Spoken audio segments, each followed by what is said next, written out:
Мына мешіттің жарығына, шамына байланысты бір оқиға, қисса есіме түсіп жатыр. Соны бөлісіп қойайын. Кешкі насихат ретінде қабыл аларсыздар.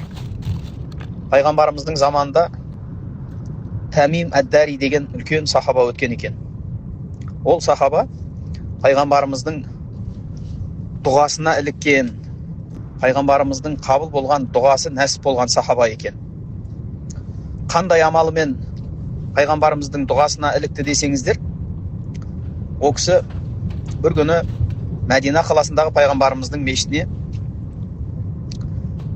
адамдарға жарық болсын деген мақсатта, құлшылығын, намазын жарық жерде оқысын деген мақсатта ол кісі арнайы шам алдырып, кәдімгі шам бар ғой, отпен жанатын. Соның ішіне майын толтырып, қыз мешітіне тапсырып, сол мешітке апарғызып қойған екен. Ол күн сол жұманың кеші болса керек, пайғамбарымыз сол мешіттегі жанып тұрған шырақты шамды көріп, көпшіліктен сұрайды ғой, жамағаттан.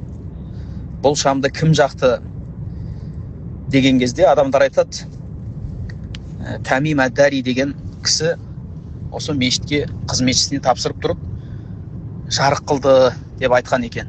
Сонда пайғамбарымыз әлейхиссалам сол кісіге сол амалына разы болып, былай дұға жасаған екен. Ол Тамим әд-Дари исламды нұрландырды, исламды жарық етті.